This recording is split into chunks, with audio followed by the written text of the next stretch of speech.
Archaeologists are stunned at a tool found near mammoth bones. So this means that it raises questions. Archaeologists amazed that the tool found near dozens of mammoth bones, as Sir David Attenborough admitted, the discovery raised intriguing questions about these ancient beasts. 5 years ago, amateur fossil hunters Sally and Neville Hollingworth asked for permission to dig in a freshly dug quarry near Swindon. The site, which was once a riverbed of the Thames River, proved an archaeological gold mine. They discovered the leg bone of a mammoth dating back some 220,000 years, and they called in the help of archaeologists from Dig Ventures to further excavate the site. They soon unearthed the remains of 5 Ice Age mammoths, all of which were remarkably well preserved.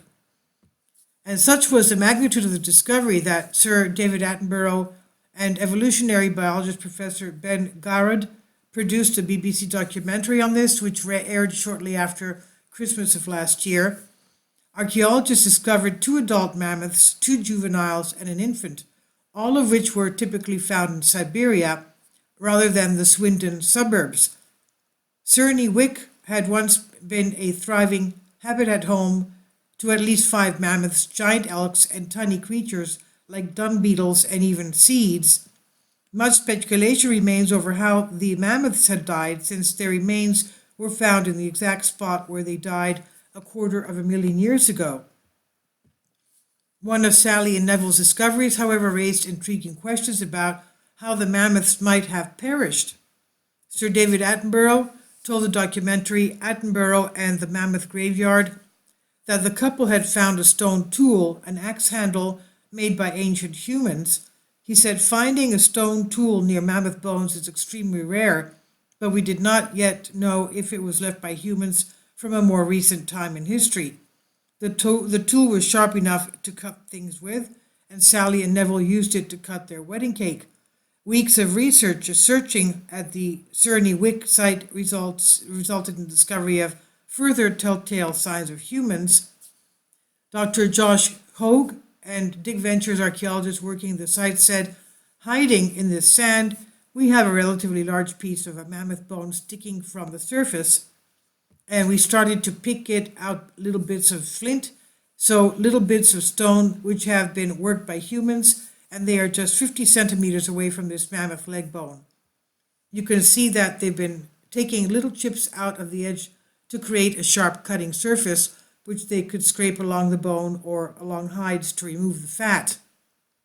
Something as simple as this starts to connect those dots. It starts to bring the human story together with the mammoths, and that's really quite special.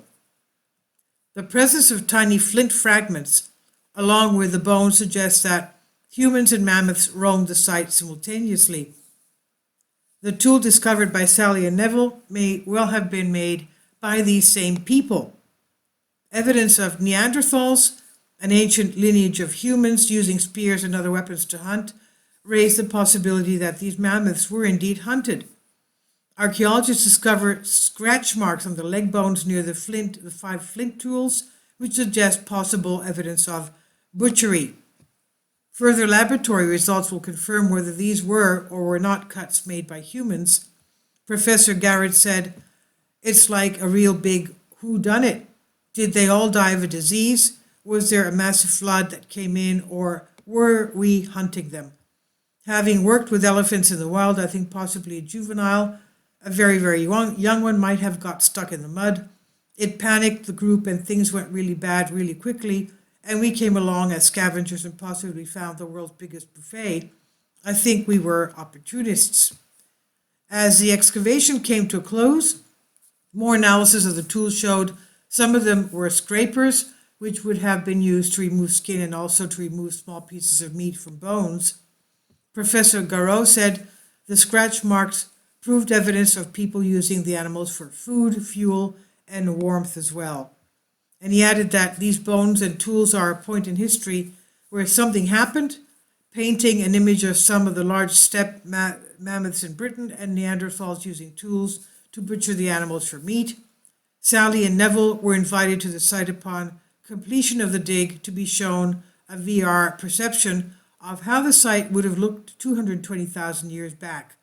Their findings gave archaeologists a rare glimpse of early Britain when humans were fully immersed in the wild and living as a part of nature, of course.